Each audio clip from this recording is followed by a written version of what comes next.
A neve caía desde antes do nascer do sol, e às 7 da manhã já formava uma camada de 10 centímetros de espessura nas calçadas da zona norte.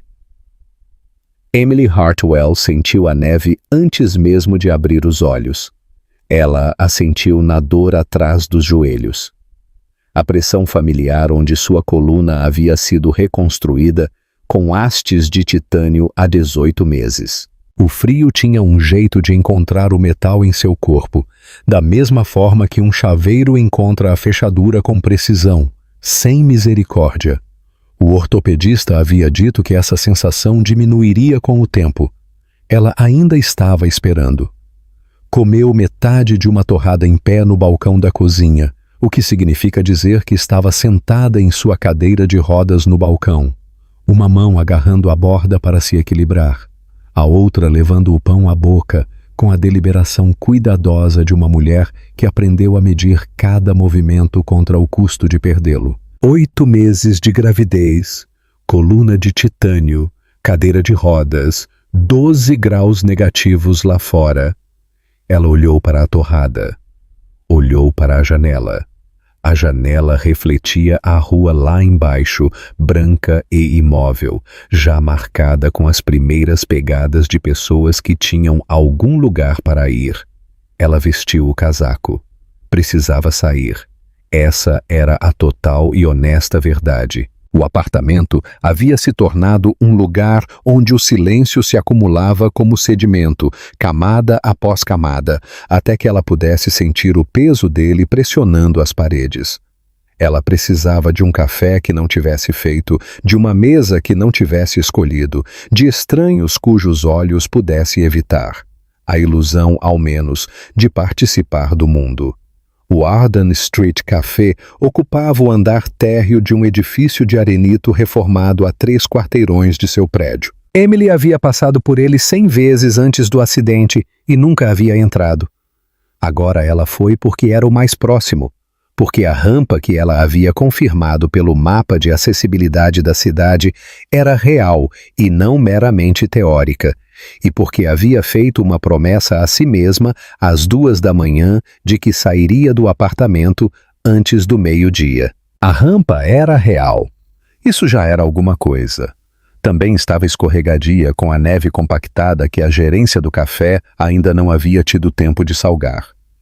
E ela a navegou com o maxilar tenso e as mãos trabalhando nos aros de impulsão em movimentos curtos e precisos, do jeito que seu fisioterapeuta Marcos havia lhe mostrado. Não lute contra isso. Guie. Ela chegou à porta. A porta tinha uma maçaneta, não uma placa de empurrar. Abria para dentro. Ela ficou parada por um momento. Através do vidro, podia ver o interior quente e âmbar, o vapor das máquinas de café, um homem de parca lendo um jornal. Podia ver 3 pessoas sentadas perto da porta que poderiam, com um esforço mínimo, ter se esticado e empurrado a porta para abrir. Eles não levantaram os olhos. Ela mesma abriu a porta.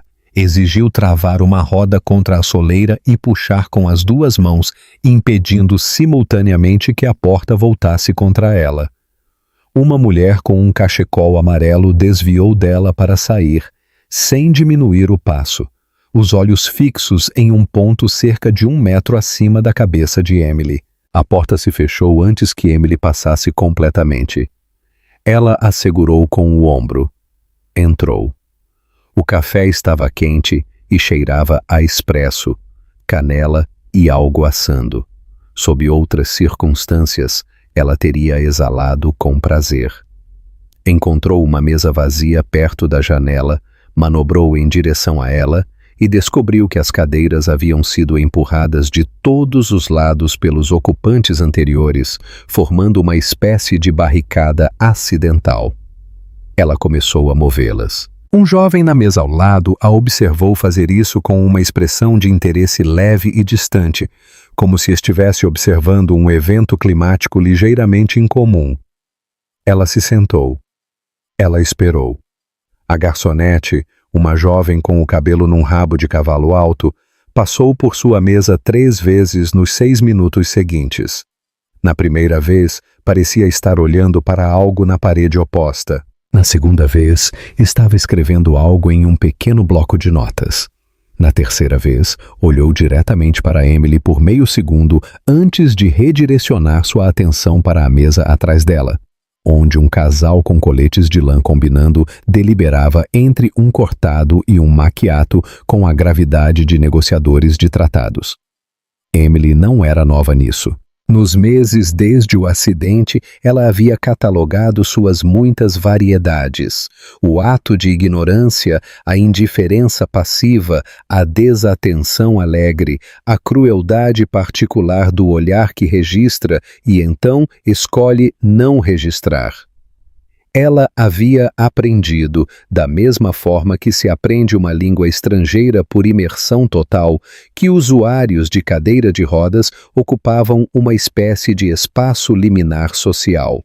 Presentes, mas não totalmente contados, visíveis, mas rotineiramente invisíveis.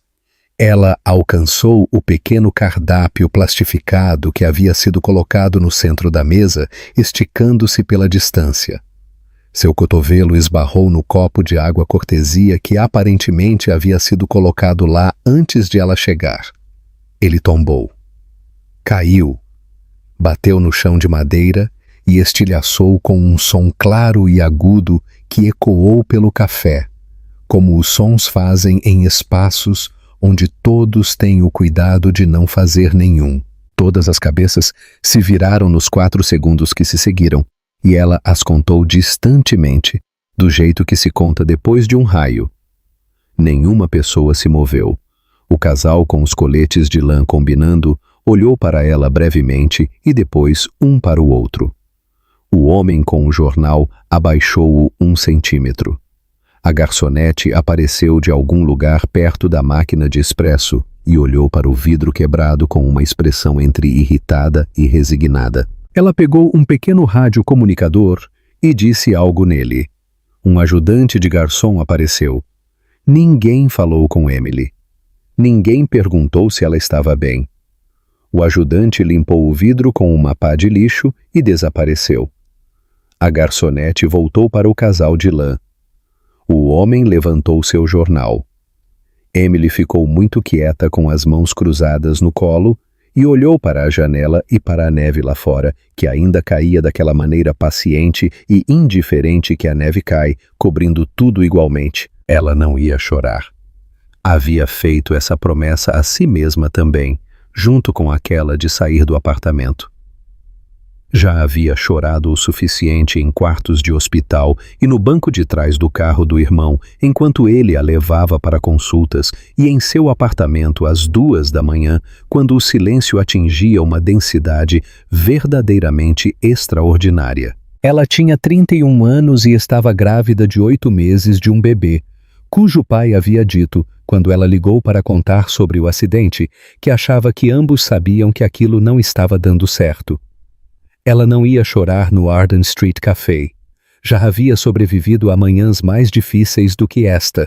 Havia sobrevivido a 11 semanas em um hospital, onde a palavra novamente vinha anexada à palavra andar, com um ponto de interrogação em vez de um ponto final. E ela havia sobrevivido à gentileza cuidadosa e impotente de seu irmão, e havia sobrevivido à solidão particular de ser a pessoa que todos queriam ajudar, mas ninguém sabia exatamente como estar perto. Ela não ia chorar por um copo quebrado. Pegou o telefone para ter algo para olhar. A bateria estava em 11%. Ela largou o telefone. O sino acima da porta do café tocou e o ar frio passou pela sala em uma lufada breve e aguda. Emily não levantou os olhos. Ela havia decidido em algum momento nos últimos minutos que pediria um café e um doce e sentaria ali por 1 hora e não sentiria pena de si mesma. Essa era uma forma de teimosia que precedia o acidente, que precedia Ryan, que remontava a algo fundamental na forma como ela sempre havia se movido pelo mundo. Calma, querida. Está escorregadio. A voz era baixa, paciente, a paciência particular de um pai gerenciando o clima e uma pessoa pequena simultaneamente. Emily ouviu pequenas botas na madeira. Ela levantou os olhos. O homem tinha talvez 35 anos, usava uma jaqueta de lona verde escura que tinha a aparência cuidadosamente mantida de algo prático em vez de elegante. Ele carregava uma criança, uma menina de cerca de 5 anos, com as bochechas vermelhas de frio, usando um chapéu branco com um pompom que havia entortado para o lado. O homem colocou a menina no chão com cuidado, abriu o zíper do casaco dela e pendurou ambos os casacos no cabideiro perto da porta com a eficiência automática de alguém que já havia feito isso 10.000 vezes. A menina notou Emily imediatamente. Crianças dessa idade olham para o mundo com uma franqueza que os adultos passam anos aprendendo a suprimir. A menina olhou para a cadeira de rodas de Emily, depois para a barriga de Emily, depois para o rosto de Emily e então puxou a manga do homem. Papai, aquela moça precisa de ajuda. O homem se virou. Ele olhou para Emily, realmente olhou, da maneira que a garçonete não havia feito, com atenção em vez de evasão. Ele disse baixinho, e sem aquele brilho particular que as pessoas às vezes usam como substituto para a sinceridade. Me dê um segundo. Ele disse isso à filha. Atravessou o café. Me desculpe pelo ar frio. Ele gesticulou vagamente para a porta. Há algo que eu possa... Não há água na sua mesa. Posso lhe trazer um pouco de água ou chamar alguém? Ele olhou em direção à máquina de expresso. A garçonete parece estar priorizando o grupo dos coletes de lã. Emily olhou para ele. Ela havia se preparado da maneira automática, como sempre se preparava agora para alguma forma de performance. A preocupação teatral, a voz um pouco alta demais, a enunciação lenta e cuidadosa que algumas pessoas usavam quando falavam com ela, como se a cadeira de rodas tivesse de alguma forma comprometido sua audição. O que ela encontrou foi um homem parado a uma distância normal de conversação, falando em um volume normal, com uma expressão levemente irônica direcionada à garçonete em vez de a ela. Água seria bom, ela disse. Ele levantou a mão. A garçonete apareceu em 15 segundos. Ele pediu café para si mesmo, um chocolate quente para a menina, que havia se dirigido à mesa adjacente e agora observava Emily com interesse indisfarçável. Ele olhou para Emily. O que você gostaria? Estou tentando pedir há 20 minutos, Emily disse, e ouviu na própria voz uma secura que não era sua intenção. Algo mudou na expressão dele. Não pena. Ela teria reconhecido a pena. Algo mais silencioso do que isso. Ele disse à garçonete, dê-nos um minuto. E então puxou a cadeira do outro lado de Emily e se sentou. Sou Daniel Mercer, ele disse. Aquela com opiniões fortes sobre café bom é a Lily. Ele indicou a filha, que acenou solenemente da mesa ao lado. Você não precisa falar conosco se preferir ficar sozinha, mas achei que sentar seria melhor do que ficar pairando em pé. Emily olhou para ele por um momento. Ele tinha cabelos escuros ficando grisalhos nas têmporas e uma cicatriz ao longo da linha do maxilar esquerdo que ela só notou porque estava procurando um lugar para olhar que não fosse diretamente nos olhos dele. Ele não parecia querer nada dela. Emily Hartwell, ela disse. Eu vou querer o café escuro e o que quer que seja aquela massa folhada de amêndoas. Ele se virou para a garçonete e fez o pedido. Depois se recostou na cadeira e não disse mais nada, o que era a coisa certa a se fazer. Lily migrou para a mesa deles com seu chocolate quente, posicionou-se entre eles com a confiança territorial de uma criança pequena que decidiu que é ali que ela mora agora, e perguntou a Emily se ela tinha alguma opinião sobre os méritos relativos de gatos versus cachorros. Emily disse que sempre gostou de gatos. Lily disse que essa era a resposta correta e começou a explicar longamente as várias inadequações do labrador do vizinho. O labrador se chamava Biscuit, biscoito, o que Lily sentia que já era um sinal de alerta. Biscuit havia comido sua luva em novembro e não demonstrou remorso, o que Lily considerava uma falha de caráter. Ele também latia para a caixa de correio, que nem sequer era uma coisa viva, e, portanto, uma reação exagerada. Daniel ouvia tudo isso com a expressão de um homem ouvindo um argumento legal que já ouviu 17 vezes e não acha menos convincente pela repetição. Daniel observava a filha com uma expressão para a qual Emily precisaria de uma palavra que ainda não havia encontrado para descrever. Não apenas amor, o que era óbvio, mas uma espécie de maravilha paciente por estar na presença dessa pessoa específica e insubstituível. O café de Emily chegou. Ela envolveu as mãos na caneca. A cerâmica estava quente contra as palmas de suas mãos de uma forma que foi registrada em seu corpo antes que sua mente a nomeasse. A forma como certas sensações físicas contornam totalmente o pensamento. Ela havia passado 11 semanas em um hospital onde o calor de qualquer coisa era clínico ou ausente, e os meses seguintes não haviam restaurado totalmente sua confiança na confiabilidade do conforto. Ela desconfiava da simpatia agora, da mesma forma que as pessoas desconfiam do tempo calmo quando viveram tempestades suficientes para saber o que a calmaria pode preceder. Mas Lily estava explicando as falhas filosóficas de Biscuit. E Daniel estava terminando seu café. E a neve ainda caía e estava quente. E Emily Hartwell, pela primeira vez em 3 meses, sentiu algo que não era a ausência de outra coisa. Eles ficaram por 1h40.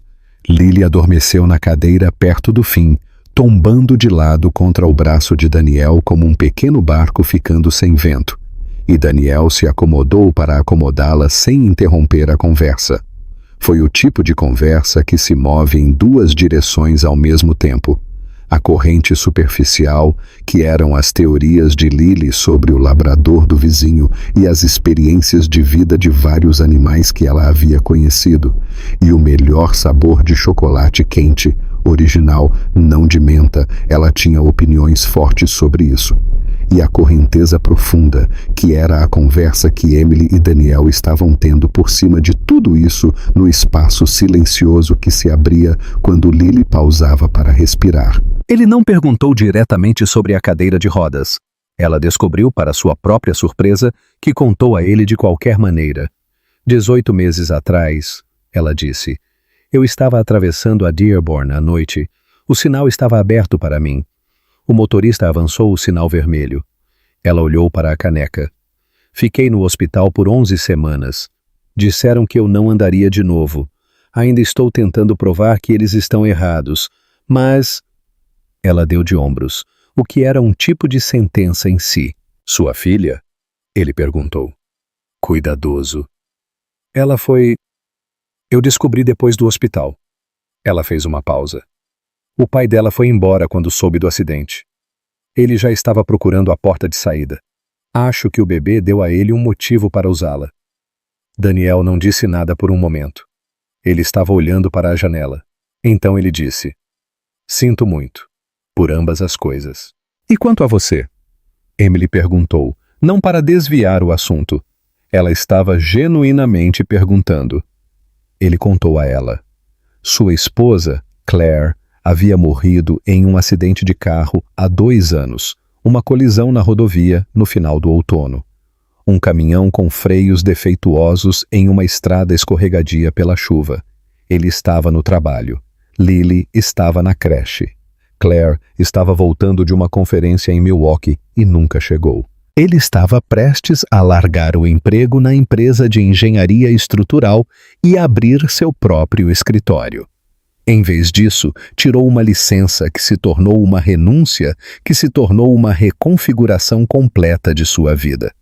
porque sua filha precisava de alguém que estivesse lá de forma consistente, com presença em vez de boas intenções.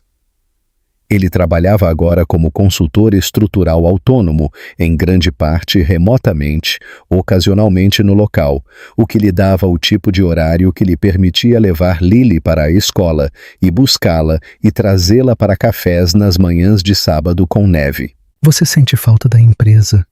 Emily perguntou. Todos os dias, ele disse. E nem um pouco. Ambas as coisas são verdadeiras. Ele olhou para Lily dormindo encostada em seu braço.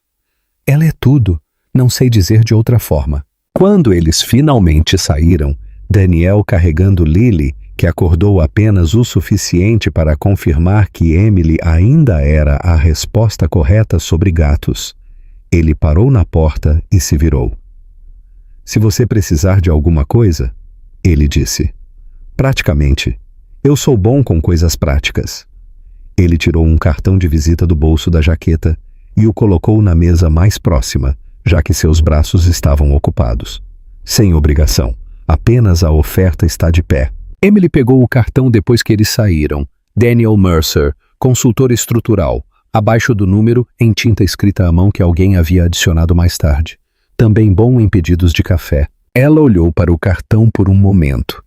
Havia recebido nos últimos 18 meses muitas formas de gentileza.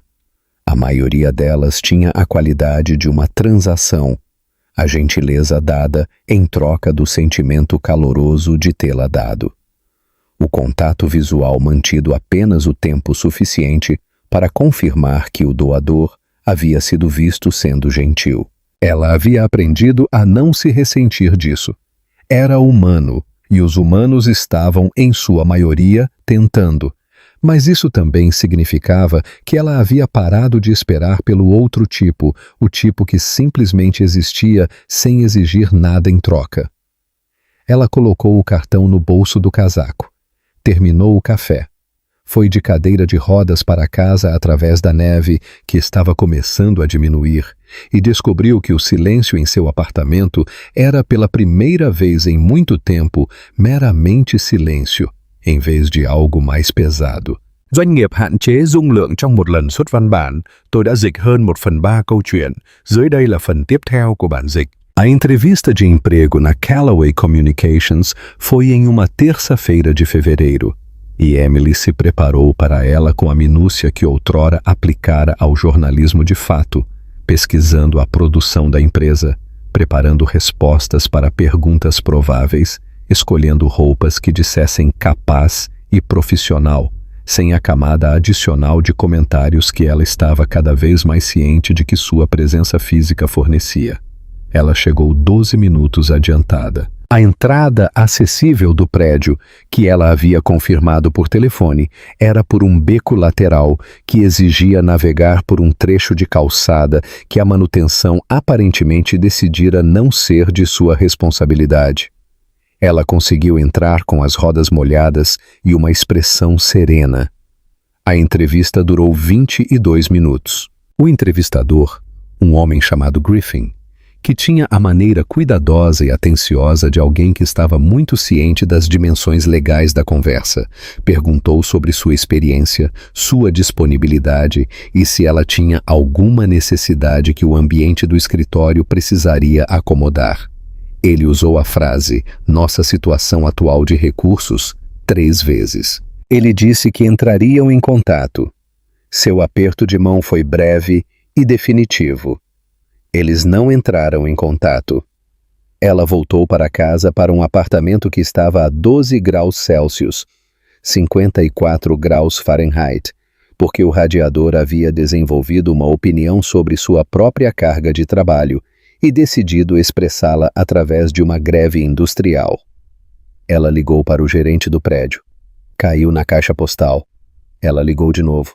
Caiu na caixa postal de novo. Ela estava tentando alcançar o termostato, que estava posicionado a uma altura presumivelmente determinada por alguém que nunca considerou que alguém abaixo de 1,65 metros em uma cadeira de rodas pudesse precisar operá-lo, quando a roda dianteira de sua cadeira prendeu na borda da soleira do banheiro e ela tombou de lado. Ela bateu no chão sobre o lado esquerdo.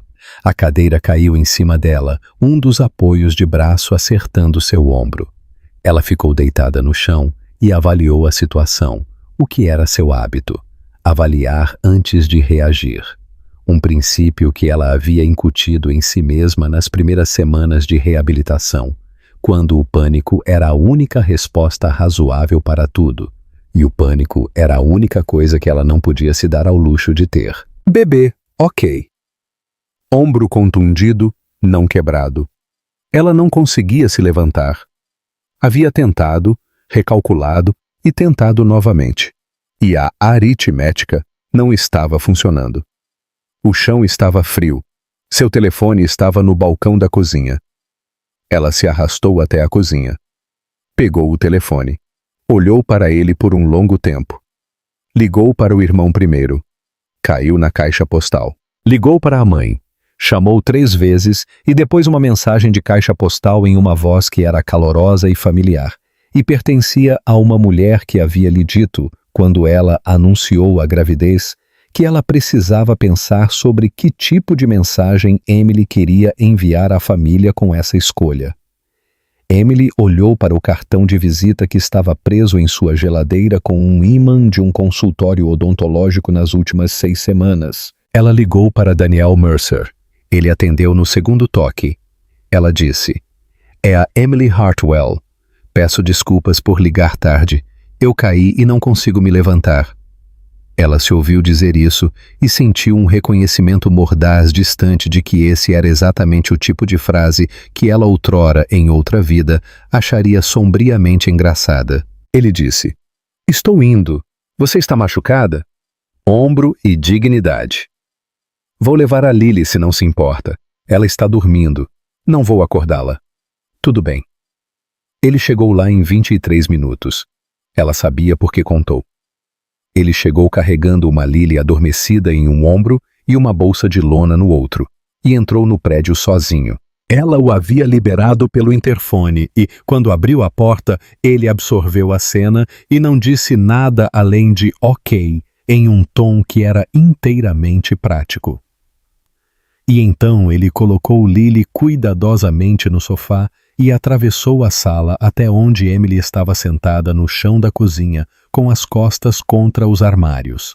Ele a levantou com a eficiência silenciosa de alguém que havia pensado em alavancagem e física antes de começar. E ele fez isso sem fazê-la se sentir como um problema sendo resolvido. Ele perguntava cada vez que a movia se estava tudo bem. Ela dizia sim. Ele a colocou de volta na cadeira. Verificou o ombro. Ele tinha treinamento em primeiros socorros, ele disse, e tinha uma filha que tratava cada superfície externa como um desafio, e determinou que estava contundido, não quebrado. Ele fez chá para ela, olhou para o termostato. Isso está posicionado como se tivesse sido projetado por alguém que odeia acessibilidade, ele disse. Eu notei, ela respondeu. Ele consertou o termostato. Enquanto estava nisso, olhou para a soleira do banheiro, olhou para o layout da cozinha. Ele disse, eu poderia voltar no sábado e fazer alguns ajustes, se você quiser. Nada permanente, nada que viole seu contrato de aluguel. Apenas coisas que tornariam isso... Ele procurou a palavra. Navegável. Emily olhou para ele. Por quê? Ele considerou isso. Porque consigo ver o que precisa ser feito, tenho as ferramentas, e porque Lily vai ficar devastada se não puder vir. Ele disse de forma simples, sem teatro, e Emily acreditou nele, porque era óbvio que ambas as coisas eram verdadeiras. Ele veio no sábado. Trouxe Lily, uma bolsa de ferramentas, um nível e, inexplicavelmente, um pequeno saco de papel com croissants de chocolate de uma padaria a 3 quilômetros de distância, para a qual ele aparentemente havia se desviado especificamente. O trabalho que ele fez foi cuidadoso e minucioso. Ele removeu a soleira entre o banheiro e o corredor. Tinha sido uma tira de borracha pregada em algum momento da história do prédio, não servindo a nenhum propósito estrutural, existindo apenas como um obstáculo. Ele instalou uma barra de apoio ao lado do vaso sanitário. Ele havia trazido a barra, as ferragens, o detector de vigas, trabalhando com a atenção metódica de alguém para quem a precisão do trabalho era em si uma forma de respeito. Ele reposicionou uma prateleira na cozinha a uma altura que Emily pudesse realmente alcançar. Ele perguntava a ela sobre cada coisa antes de fazer. Não da maneira que as pessoas às vezes perguntavam. Aquela pergunta um pouco solícita demais, um pouco ansiosa demais, que era na verdade sobre gerenciar seu próprio desconforto. Mas da maneira como um engenheiro pergunta: o que você precisa que isso faça? Como você se move por este espaço? O que faria isso funcionar para você? Lily se instalou na mesa da cozinha com um livro de colorir e forneceu comentários sobre os procedimentos de renovação. E fez perguntas a Emily com a franqueza democrática de uma criança que ainda não havia aprendido que os adultos acham algumas perguntas intrusivas. Seu bebê é menino ou menina? Ela perguntou. Uma menina, disse Emily. Lily considerou isso com a gravidade de quem pesa informações significativas. Qual é o nome dela? Ainda não decidi. O nome dela deveria ser Clara, disse Lily, porque esse era o nome da minha avó, e é um nome muito bom. Vou considerar, disse Emily seriamente. À tarde, o apartamento parecia diferente. Não dramaticamente. Nada havia sido reconstruído. Nada havia sido transformado, mas a soleira do banheiro havia sumido. A barra de apoio estava lá. A prateleira era alcançável. O espaço servia à pessoa que vivia nele, em vez do contrário. Emily foi da cozinha para a janela e voltou sem ter que calcular a rota. E notou a ausência do cálculo da mesma forma que se nota a cessação de um som baixo e crônico que se parou de ouvir conscientemente. Daniel comeu um croissant na mesa da cozinha e olhou para o seu trabalho com a satisfação particular de uma pessoa que constrói coisas para viver. Lily adormeceu no sofá com o livro de colorir aberto no peito. Eles conversaram baixinho enquanto ela dormia. A Claire adorava essa parte, ele disse, não explicando o que queria dizer, apenas dizendo, testando o peso da frase. O fazer as coisas funcionarem. Ela era arquiteta. Em cada espaço em que entrava, ela já o estava redesenhando em sua cabeça. Ela costumava fazer isso em voz alta às vezes em jantares. Deixava seus colegas loucos. Um canto de sua boca se moveu. Eu achava que era a coisa mais interessante sobre qualquer pessoa que eu já tinha conhecido. Emily disse, como você fala sobre ela para a Lily? Diretamente, ele disse, o quanto e com a frequência que Lily quiser. Temos fotos em todos os cômodos. Eu conto histórias. Eu deixo a Lily sentir saudade. Ele olhou para a filha dormindo. Eu não quero que ela perca isso. A saudade. Sei que parece estranho, mas a saudade ainda é uma conexão. Emily pensou nisso por um longo tempo depois que eles saíram. Pensou nisso no contexto de Ryan, de quem nunca valeu a pena sentir saudade, e no contexto de sua mãe, de quem valia, e os dois lutos pareciam exigir um vocabulário diferente. Ela pegou seu caderno. Havia sido jornalista e o hábito do caderno sobreviveu a tudo, e escreveu pela primeira vez em 4 meses. Março chegou com a violência particular dos marços de Chicago, alternando entre dias que prometiam primavera e dias que corrigiam essa esperança com firmeza. A filha de Emily Deveria nascer em 6 semanas. O hospital tinha uma assistente social chamada Patrícia, e Patrícia era organizada e meticulosa, e havia ajudado Emily a pensar na logística do parto e nas primeiras semanas seguintes com uma competência pela qual Emily era profundamente grata. Daniel e Lily a visitavam nas tardes de domingo. Isso havia se tornado um fato sobre a semana, um elemento estrutural da mesma forma que certas coisas se tornam fatos antes de você decidir conscientemente transformá-las nisso. Eles traziam comida. Às vezes Daniel cozinhava. O que acontecia, descobriu-se, com a mesma precisão sistemática que ele trazia para todo o resto. E às vezes eles sentavam no apartamento concertado de Emily e assistiam Lily inventar cenários dramáticos elaborados envolvendo as plantas da casa de Emily como membros do elenco. Emily notou que Lily havia começado a chamar seu apartamento de a casa da Emily, em vez de a casa da moça, que era uma reclassificação que parecia significativa de uma forma que ela ainda não estava pronta para examinar diretamente. Ela notou também que havia parado de se preparar quando Daniel chegava. O se preparar era algo que ela fazia desde o acidente, um reflexo, uma preparação para a textura particular do desconforto das outras pessoas com sua situação, a performance que ela havia aprendido a gerenciar e desviar. Com Daniel, isso havia diminuído gradativamente. E então, em um domingo, ela percebeu que não estava mais lá, e a constatação chegou com um peso complicado, alívio e algo mais cauteloso por baixo.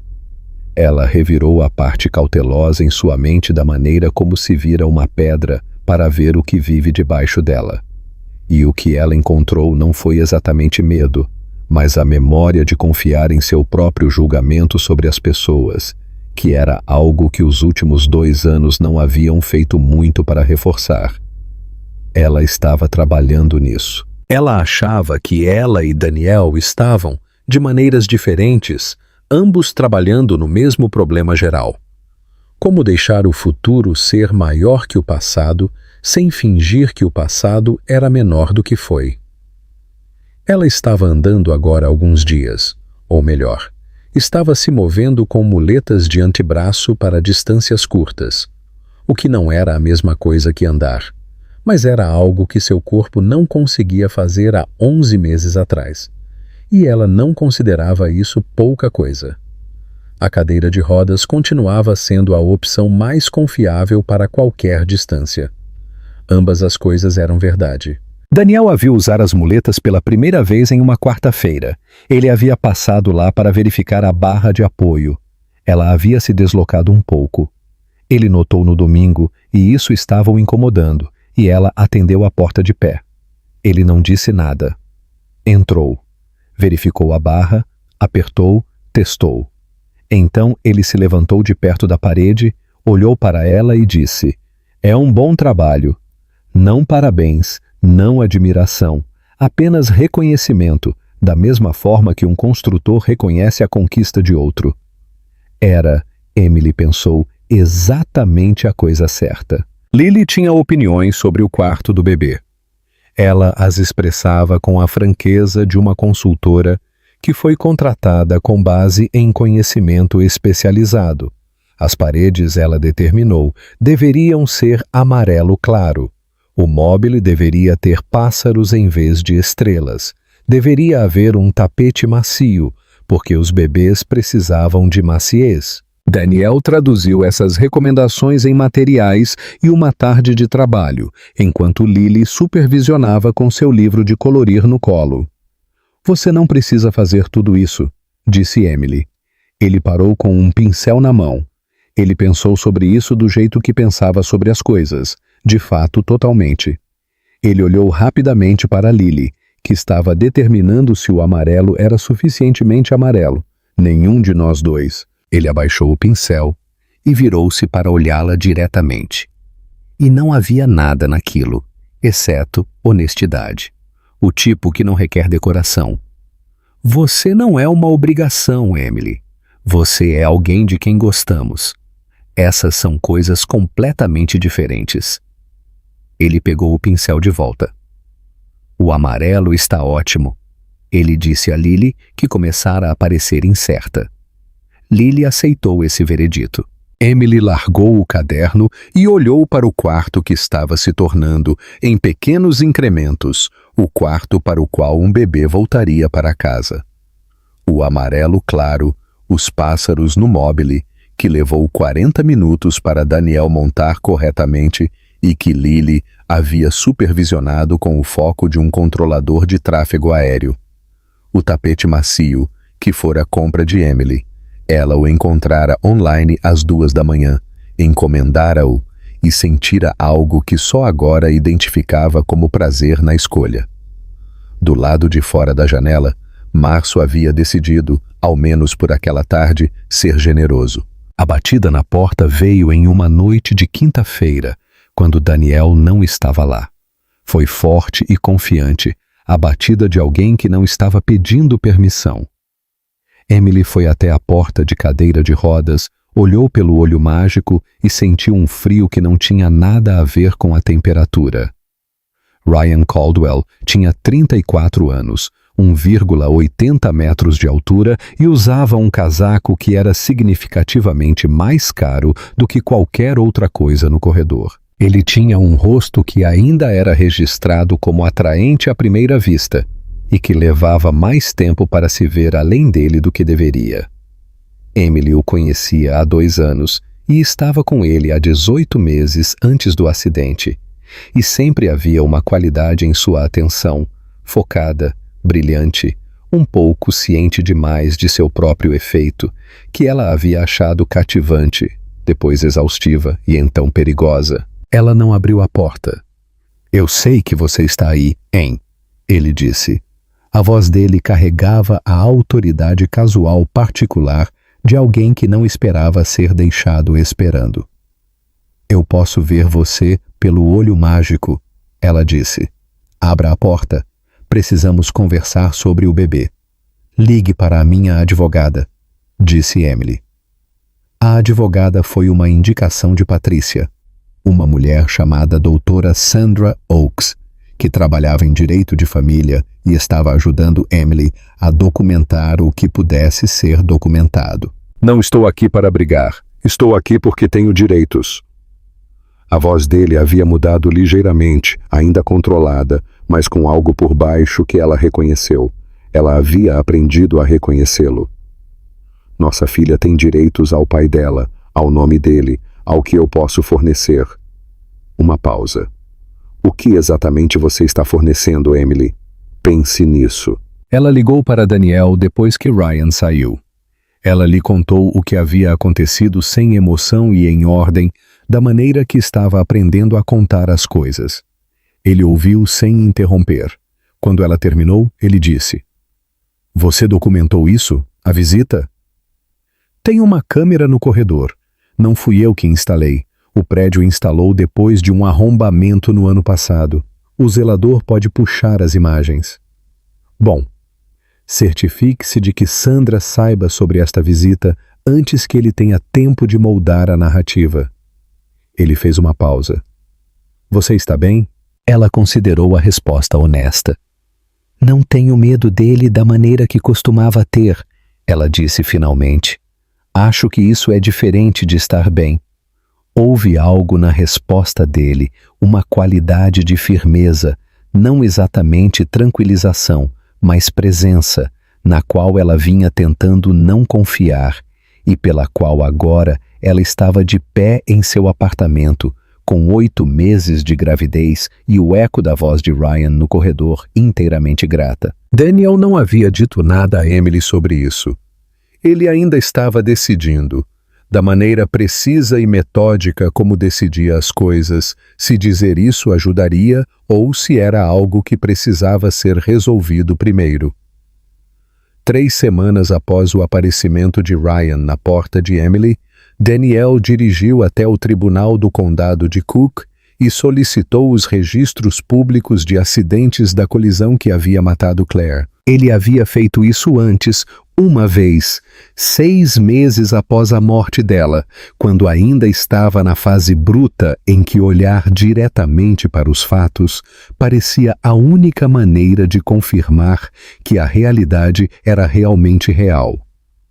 Ele conhecia os fatos principais: o caminhão, a rodovia, a chuva. O que ele nunca havia seguido até o fim foi o caso civil. A transportadora havia feito um acordo. Ele recebeu os papéis. Assinou o que seu advogado mandou assinar, guardou a pasta em um armário e não a abriu novamente. Ele a abriu agora porque algo na forma como Ryan Caldwell falara com Emily, a cadência daquilo, a qualidade específica do sentimento de direito adquirido, havia se prendido em sua memória em algo que ele não conseguia localizar imediatamente. Ele tinha a relação de um engenheiro estrutural com a sensação. Significava que algo era de suporte de carga que ele não havia contabilizado.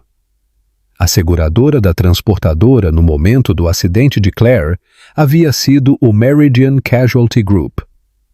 A empresa controladora da Meridian, desde uma fusão 18 meses antes, era a Caldwell Reeve Holdings. O pai de Ryan Caldwell era James Caldwell, sócio fundador da Caldwell Reeve. Daniel ficou sentado no carro no estacionamento do tribunal por muito tempo. Ele não era um homem dado a conspirações e não construiu uma. Agora, a conexão era circunstancial, possivelmente coincidente, um nome comum o suficiente, uma empresa grande o suficiente. Fusões aconteciam. Subsidiárias existiam.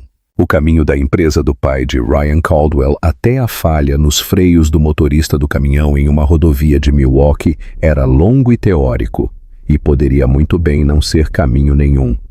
Mas o motorista do caminhão nunca fora acusado.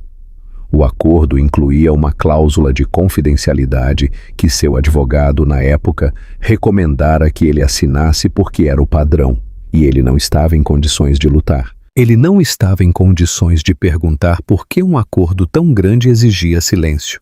Ele ligou para seu ex-colega Raymond, que havia entrado para a defesa de seguros e conhecia o cenário. Ele expôs a sequência sem interpretação. Raymond ouviu. O acordo de confidencialidade, NDA, é interessante, disse Raymond. Se a empresa controladora estava ciente dos registros de manutenção dos freios e escolheu não agir sobre eles, é um caso diferente da negligência do motorista. Isso é responsabilidade corporativa. O valor do acordo faz mais sentido nesse contexto. Alguma dessas coisas pode ser reaberta? O caso criminal nunca fechou. Não houve acusações. Você pode falar com a promotoria. Uma pausa. Daniel, tem certeza de que quer fazer isso? Ele ficou com essa pergunta. A resposta honesta era que ele não sabia se o que estava fazendo era justiça ou luto. Luto reativado encontrando, como às vezes acontece, um novo canal quando o original se assoreia. Ele havia ouvido de seu terapeuta, de amigos bem-intencionados e da cultura geral de seguir em frente que o encerramento, closure, era o objetivo. Ele nunca havia acreditado totalmente no encerramento como um destino. Ele acreditava em compreensão. Ele acreditava em responsabilização, o que era diferente de vingança de maneiras que ele havia despendido um tempo considerável delimitando. Ele sentou no estacionamento, olhou para o tribunal e pensou em Claire dirigindo para casa na chuva e Lily na creche, e a pasta que ele havia colocado em um armário, porque era mais fácil do que lê-la. Ele pensou em Emily no chão da cozinha dela contando os azulejos do teto. Tenho certeza, ele disse. A audiência do Tribunal de Família ocorreu em uma segunda-feira de abril, 6 dias após o nascimento da filha de Emily. A bebê havia chegado 3 semanas antes em uma pressa de urgência no meio da noite que havia enviado Daniel e Lily para o hospital. Daniel, porque Emily o havia chamado do táxi e ele a encontrou lá. Lily, porque eram 11 horas da noite e ele não tinha mais ninguém, e por que ela ficou sentada na sala de espera por 4 horas com uma calma sobrenatural, desenhando em seu livro de colorir e perguntando periodicamente à enfermeira se Emily e o bebê ainda estavam bem. A resposta foi sim. A bebê estava bem. Emily estava mais do que bem. Ela estava na avaliação de Daniel extraordinária. O nome da bebê era Clara. Lily sabia que isso estava correto. A equipe jurídica de Ryan Caldwell era boa.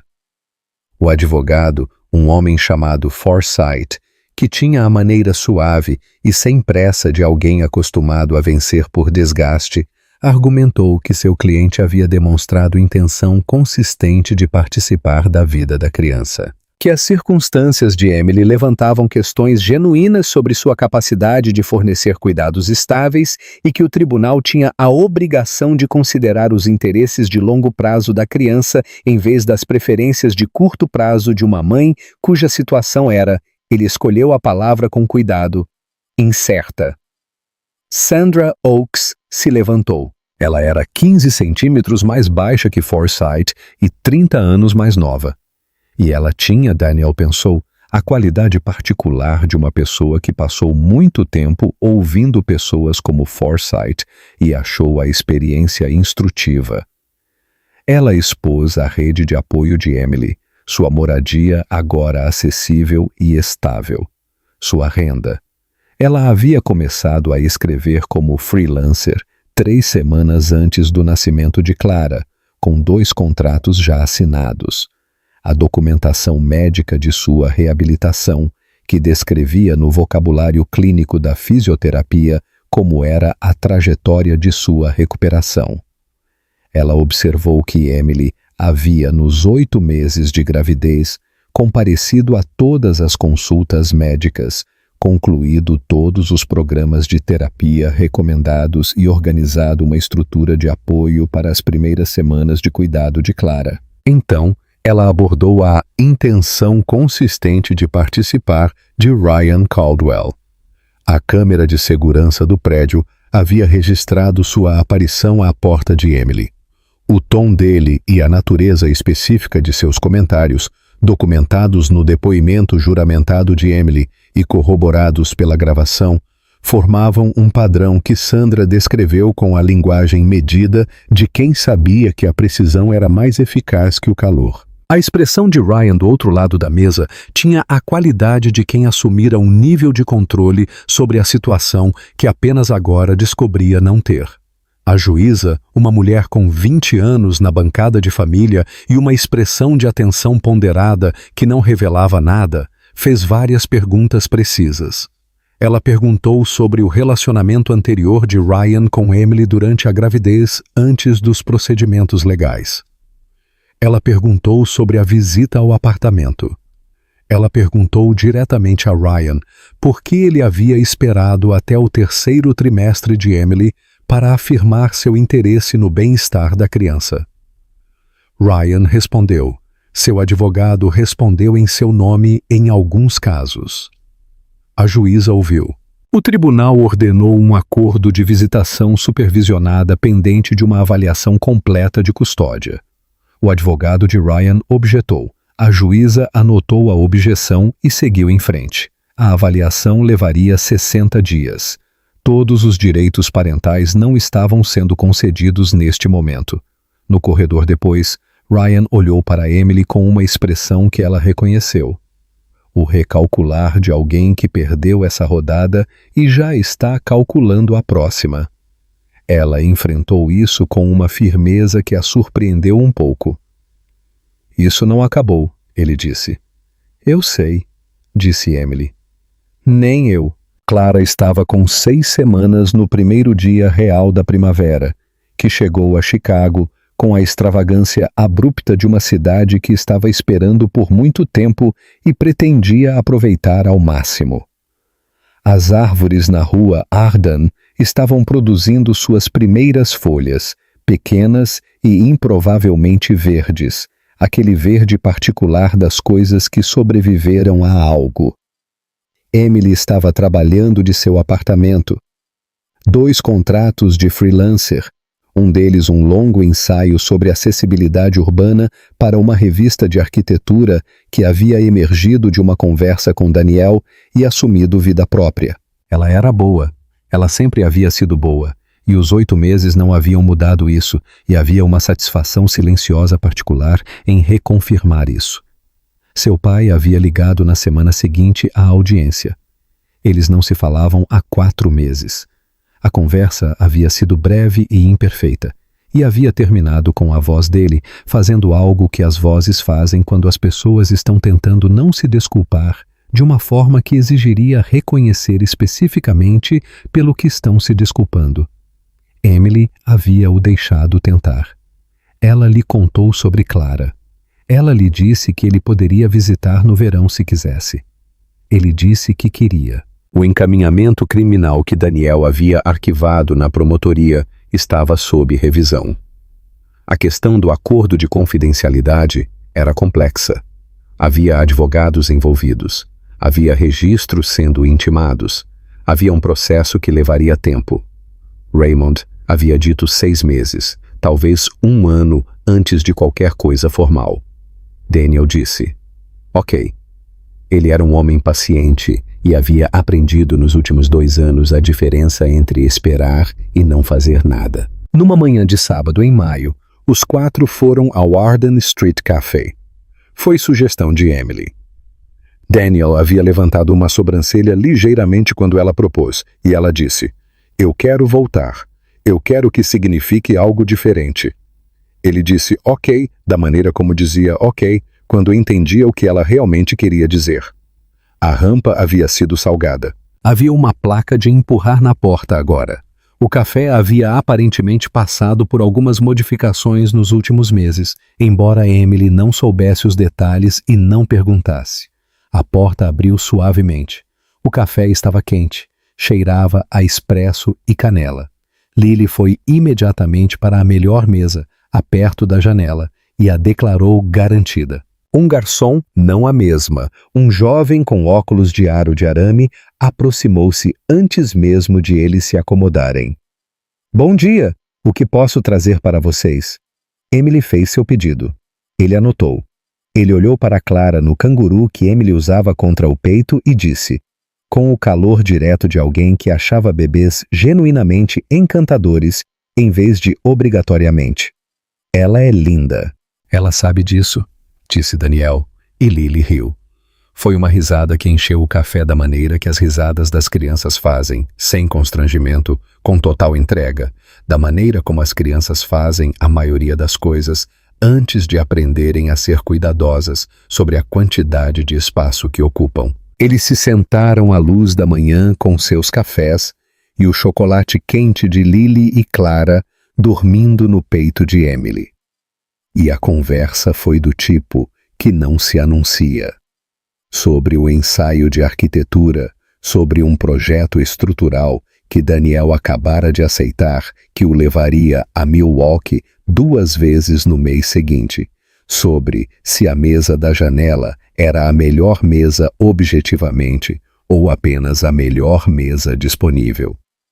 Lily tinha fortes evidências para a primeira opção.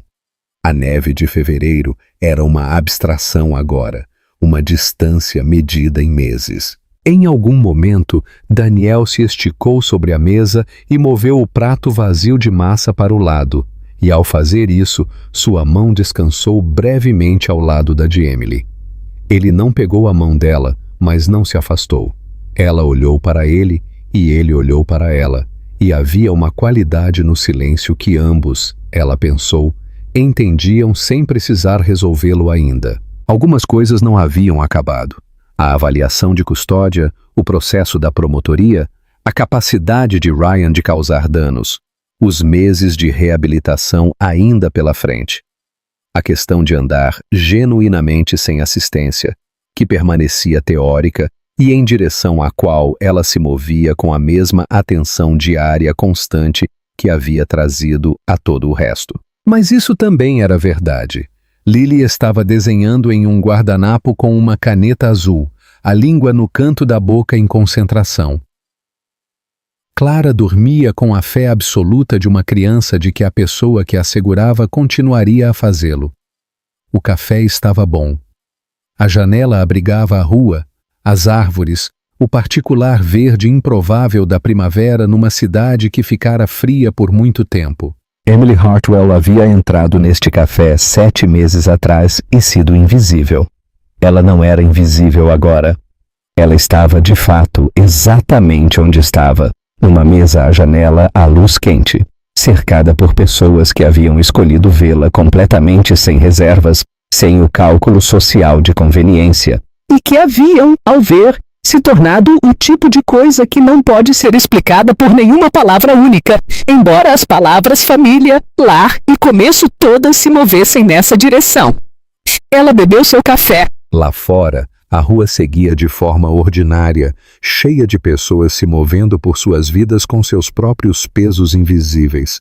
Em algum lugar nessas vidas, ela pensou, havia pequenos momentos de atenção, portas seguradas, olhares se encontrando, uma mão estendida sem cálculo que alterava toda a arquitetura do que vinha a seguir. Ela sabia disso da maneira como se sabe coisas que foram vividas em vez de meramente compreendidas. Lily levantou os olhos do desenho no guardanapo. Emily, ela disse com a gravidade de uma criança anunciando algo importante. Mostre-me, disse Emily. Lily mostrou. Era um gato excelente. Emily disse isso. Lily aceitou o veredito como lhe era de direito e voltou ao desenho. Daniel encontrou o olhar de Emily por cima da xícara e não disse nada, e não precisava. A manhã continuava. Clara dormia.